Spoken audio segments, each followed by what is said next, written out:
Howdy. Hello friends and welcome to another episode of Hanging with Janky.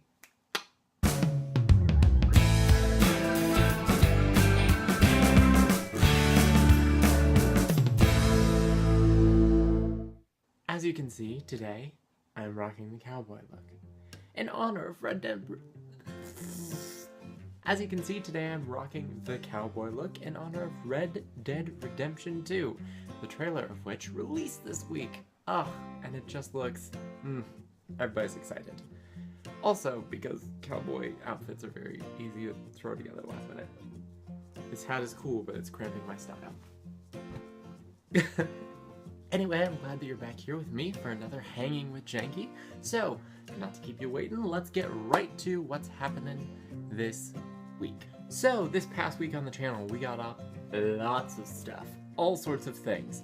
First, we got up the 100 sub stream, which I actually did last Saturday. We were playing some Final Fantasy VII. God, do I not miss menu style fighting at all. Here's the thing, right? I had never played a Final Fantasy game up to this point, and everybody's just like, 7 is the best. So I'm like, cool, awesome. I'll definitely try 7 because that's the one everyone in this community keeps referencing. So I play it, and then I'm like, oh, that's right. Oh, that's right. In the 90s, early PlayStation games, menu fighting was a thing. A god-awful thing that happened. and I didn't miss it. But it was fun. We had a good time. I'm excited to see the story of the Final Fantasy game unfold, even if I don't care for the combat of it. But the story looks cool. We named the characters all sorts of offensive things, like Butts and Slurf, and... what do we name Eris? Oh, Eris. Eris. No, Erish. What was the voice I was using for her? I don't know, it was something super... like this. Oh, that's what it was. Her name was Eris. Eris. Because this is how I was doing her voice. It was the worst. Anyway, that's totally up over on the channel now, so you can definitely check that out. Also up this week, we had Undertale Part 13.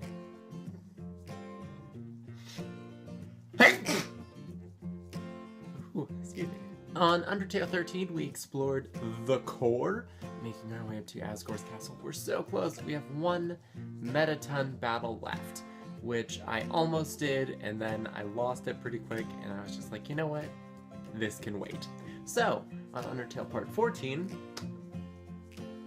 weird transition, we will battle Metaton. It'll be great. It'll be awesome. Tune in. It's magical. Also up this week, we had Shared Shenanigans Dead by Daylight. I was so excited to get back into Shared Shenanigans. It's always fun to have my streamer YouTube friends collaborate with me on multiplayer games. I love it. I was a very, very good murderer in that game. Very good. Not a great survivor, but that's just because I kept disconnecting. I don't know what the issue is between my internet... I apologize. I don't know what the issue is between that game and my internet, but for some reason they don't agree with each other, and it makes it very hard to play that game. But, yeah, there's that. Also up on this channel...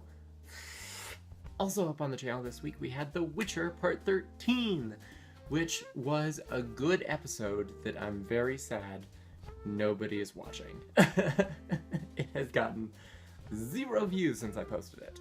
Basically what happened is we actually progressed just a little along the main storyline. We even got involved in some battles, it was great, and then we did a side quest about a haunted house that just went wrong at every possible turn.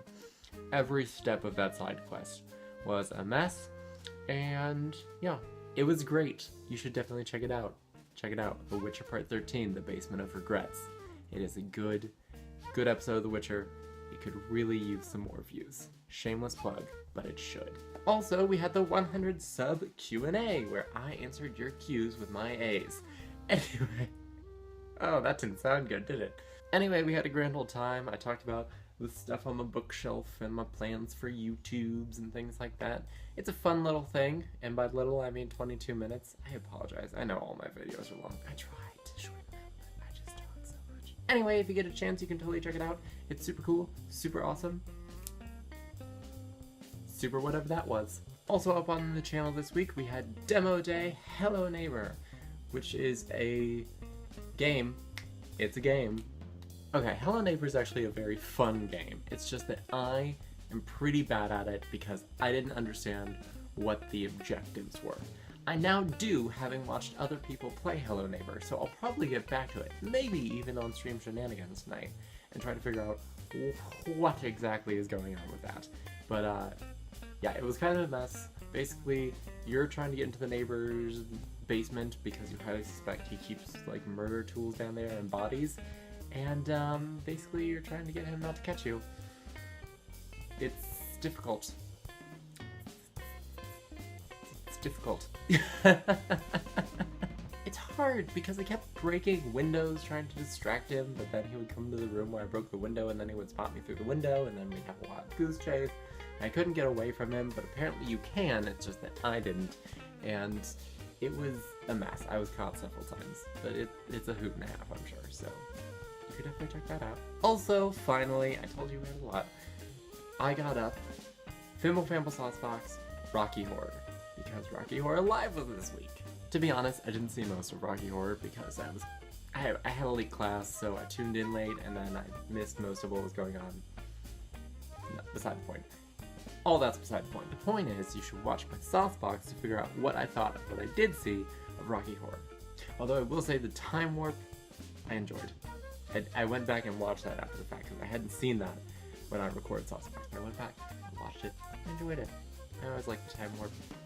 Let's do the Time Warp again. Just jump to the left. Step to the right. Put your hair on your hips, pull your knees in tight. Okay, here's what's coming up on the channel. So, we have Undertale Part 14, where we battle Metaton. We have The Witcher Part 14, where we will continue to side quest and hopefully move along the main story. Maybe get involved in some battles, because those are what's actually exciting. All the talking is quite boring. I'm working on that. Then we have a shared shenanigans with my friend Super Antlers, which will be super cool. We will be playing Keep Talking and Nobody Explodes. I'm excited for that. It's a ridiculous game. I can't wait to see how that works out for us. And then Demo Day, which I already know what the Demo Day is going to be. It's going to be an awesome game that's on Kickstarter right now called Tyler Model 005. It's very awesome. I'm excited to share it with you guys. I've already played a little. It's super cool. It's going to be great. So, that's all what's coming up. So, definitely tune in this week for all that good stuff. And now, it's time to move on to that special part of the show. I thank all you lovely people who have subbed to my channel over the past week. So, we are now at 130 subscribers on the channel. We just keep climbing up, guys. It's awesome. It's wonderful. It's amazing. It's beautiful. It's magical. So, I have some people that I need to thank, and let's get to thanking them right now. First up, we have Muddy Fusion, who has a lovely banner that says randomness on their channel. That's nice. They have lots of uploads of lots of different things. Looks like some FIFA, also some trick shots in COD, it looks like.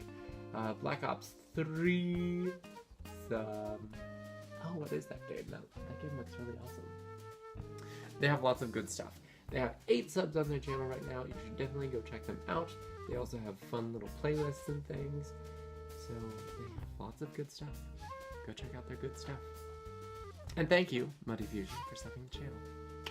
Next up, we have Rosemary Casteviet, who has 155 subs on her channel. She's on Twitter, Facebook, Google+, bless her. She also has a totally awesome vlog, not vlog, just a blog. Well, I mean, there might be videos. Mostly chapters. That's what you should really be checking out. Her YouTube channel is mostly just videos that she's liked, which is super awesome. She has lots of curated content there. But definitely check out her blog, which is what I'll leave a link to below. It's just an awesome story of a little person called Noble Doubt. And it's in chapters, and it's beautiful, and check it out. And thank you, Rosemary, for subbing my channel. Next up, we have Sebastian Martini, who currently has 48 subs on his channel, and he makes music. Beautiful, beautiful music that you should go look at right now. Definitely give him a look-see. And Sebastian, thank you for subbing the channel. Next up we have William Denton, who's part of Joe's playing group of cool people. He's super cool. I've played a couple games with him before. We kicked butt on Heroes of the Storm together, and we lost terribly, but we had a good time because we were all playing the Lost Vikings. It was a mess, but it was fun. It was a fun mess. So, thank you, Bill, for subbing the channel. Next up, we have 528 Morgan, who's one of Emmy K's followers, who also subbed to my channel. And you know, anyone who subs Emmy K must be super cool in their own right, because Emmy is a super cool person, and she only attracts other super cool people. So, thank you, 528 Morgan, for subbing my channel. Then we have Acting My Life, who is an awesome person. She posts all sorts of wonderful videos. She has this really cool video that I just love called Book Haul, where she just like basically shows off all these awesome books she got. Totally love it, because I am such a book person. But no, she has all sorts of really sweet content. She's a really cool person, and I sub back to her channel because she's super awesome. Has 257 subscribers. Definitely go check her out. She also has a blog, which I'll also post a link to, because the blog is also super cool, and you should definitely check that out as well. But yeah, thank you, Acting My Life, for subbing the channel. And last, but certainly not least, we have Attack of the Afro, who is a Twitch streamer. He also has a YouTube, which he does stuff on, but primarily a Twitch streamer. He is a super awesome guy. I actually just joined with him on a cool thing. He has a website called GamerBuzz that's all about gaming news, and he was looking for some new writers, and he brought me on board, so I'm super excited to get started on that with him and the rest of the GamerBuzz crew. But he's super cool. He's friends with T-Clock, who's another streamer I love to watch all the time. They're all part of a big group of super awesome people. Definitely go check him out. He's totally worth the time, and he streams. Just check it out on his channel. I'll put a link below. He has his schedule laid out. Super cool guy. If you ever get a chance, definitely check out one of his streams. Just awesome. And thank you, Attack of the Afro, for subbing my channel. And that is all the subscribers we have for this week, so thank you all again so much for your subscriptions. You guys are wonderful people who, for some reason, love my content. Thank you all so much. I'm just going to keep making this motion until I'm done. And I'm done. Thank you all. Alright, time to move on to gaming news. There's a lot of good stuff this week. So, let's start with the Sombra ARG. So, A Moment in Crime finally finished loading, and it led to nothing! That was my muffled scream noise, by the way. So it looks like Sombra is just going to be released at BlizzCon, which is perfectly fine. I mean, that's Blizzard's big reveal day. That's cool. But if you're going to do that, just like, don't do the ARG. If we're going to expect it at BlizzCon, what is the point of sending us on this giant scavenger hunt thing? Unless there's some other prize at the end of this tunnel that isn't Sombra, but is just as good as Sombra, if not better. What was the point, Blizzard? What was the point? Speaking of Blizzard, they have also launched their voice chat service on... I was gonna say Battle.net. It's not actually Battle.net anymore. You know what? Battle.net. They launched it on Battle.net. I understand the point of having the voice chat service. I mean, the thing is, Steam has one, Xbox Live has one. I mean, basically all the other competitors that they're up against have those voice chat services, but let's be real here. I mean, most people playing on PC just use Discord. I mean, yeah. So it's, like, how many people really use Steam Chat? It's there. You can test it out if you want, and then, you know, just use Discord. But, I mean, good for Blizzard, you know, at least having the option there in case somebody wants to use it. So, yep. It was a thing. Okay, so the voice actors went on strike. This is actually very interesting. So, for those of you unfamiliar with the Actors Union, it is SAG-AFTRA, which stands for Screen Actors Guild, is the SAG part of it, and then AFTRA is, oh, I don't actually remember what it stands for anymore. The point is that they went on strike against the video game industry, particularly some publishers who weren't agreeing to the new terms. So the original contract that SAG-AFTRA signed with the video game industry was in 1994 and expired in 2014. A lot has changed in the video game industry since 1994, and to account for those changes, SAG-AFTRA wanted to add some new conditions, particularly regarding secondary compensation for the voice actors. That is, if a game sells really well, the voice actors should get some sort of compensation. So if you actually go and read what the conditions are, basically the main one that they're really arguing over is that for every 2 million copies of games sold, the voice actors get another $900 of pay, which is about a day's worth of pay. And the cap on it is 8 million copies. So they're really only asking for 4 extra days of pay if the game sells really well.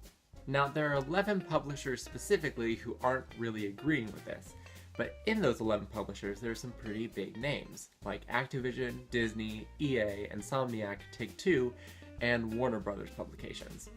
They're arguing that they shouldn't really give voice actors extra compensation because, well, developers don't get extra compensation whenever a game does well. Of course, the counter argument to that would then be, why don't you pay the developers a secondary compensation if the game does well? But you know what, the developers don't have an organized union, so they're not really they don't have people vying for them like SAG-AFTRA does. The thing is, out of all the actors who do voice work for video games, only about 25% of them are actually in SAG. But the thing is, those 25% make up the really well-known games, like Jennifer Hale or Nolan North, or even whenever Mark Hamill comes in to do the voice of the Joker for the Arkham games. I mean, these are big names that voice really popular characters, and now they can't work because they're on strike because SAG is saying, well, they're not agreeing. The publishers aren't agreeing to our terms, so we're going on strike. And this affects every game that's been made since February 2015 onward. So all the voice actors are on strike, these games are on hold. I don't know, we'll see how it works out, but strike's on. Anyway, it's just a matter of them getting back together and trying to come to some sort of terms between the publishers and SAG. So we'll see how it plays out, and hopefully our games won't be delayed any longer than, they usually are. Alright, now let's talk about the most exciting news of the day, the reveal of the Nintendo Switch. So, I'm going to level with you guys. If you guys have been frequently watching Hanging with Janky, you know that when I was talking about it when it was the next, I was very adamant about not getting my hopes up over it, because nobody knew anything, Nintendo wasn't releasing anything, nobody really knew about this console at all. So it wasn't even worth getting your hopes up about it, because I'm sure that people were way more excited and thought it was going to be way better than it actually was. Then I saw the trailer for it, and I'm like, this is awesome! The coolest feature is how Nintendo managed to combine their home console system with their mobile gaming, which is something that they've always been working toward, right? And to be honest, they've kind of had the corner on mobile games ever since the Game Boy came out. I mean, yeah, you have iPhone and Android games, but whenever you think of mobile gaming, specifically in relation to the big names in console gaming, you think Nintendo. So it's really cool that they've managed to combine all that. Now, granted that they've kind of had a rocky transition. The Wii U, not great as a mobile unit. It kind of looked like a tablet that Play School might come up with for 4-year-olds. But where the Wii U was the Play School tablet, the Switch is the sleek, smooth iPad of gaming. The coolest thing is that you can actually move your pad and dock it in any console and continue playing your game. Also, if you want to play it on the go, you can just pick it up out of the console and your game transfers right to the screen. No breaks, no pauses, you don't have to do weird stuff to get it to transfer one to the other, it just happens. Also, I'm loving the looks of the controllers, which have the adorable name of Joy-Cons, which you can either use separately in 2 separate hands, or you can put them on a connector, which looks like it might also be a battery charging pack of some kind, so you can have one solid controller. Or, if you're playing with friends and you're on the go, you can actually use them as 2 separate mini controllers and play mini games with each other. Or, multiplayer games, whatever you're doing. But Mario Party on the go. OMG! Crunchy! It also has a really cool kickstand on the back of the screen, so you can like set it up anywhere. Nintendo! Now, obviously, there are a lot of things that we still don't know about it, particularly the price, what kind of actual internal specs that it has, all of those sorts of things, which people are, of course, asking questions about. But, for the most part, I think that it's a really exciting move for Nintendo, and also not something super duper weird, which we were all really afraid was what the next was going to be. Something just way out of left field that no one would ever really want to touch, especially after the Wii U. But I think that this is going to be really cool, especially for casual gamers. People who just want to play with their friends, take stuff on the go. I think they're really going to enjoy this console. And the best news of all? The Switch will be coming out in March of 2017! Woo! So, time to start saving that money and getting ready for the Switch. And that's all the news I have for this week. So, thank you all for joining me for yet another Hanging with Janky. I hope that you all had a good time. I certainly did. If you did, you can totally hit that like button down below. If you didn't, you can hit the dislike button, I suppose. It's okay. Comments, positive or negative, you can leave them below. I do try to read and respond to them all. But more than anything, I hope you have a lovely day, evening, or whenever you happen to be watching. And thank you so much for watching. I really do appreciate it. Love you guys. It's super awesome that you come here and watch my content. It's lovely. And until the next time, this is Janky Shenanigans, signing out. I'm going to have to cut so much of this out. Oh my god, we'll get there. Oh, that's gonna be a whole rant unto itself. Oh look, a room full of explosives. Oh, that got silly real fast. Fiddlesticks is the worst. What? Indeed. Yeah, that's my reaction too. Thanks for stepping on my face. Here's the 3 gold. People here are weird. So thanks for watching, and I will see you next time.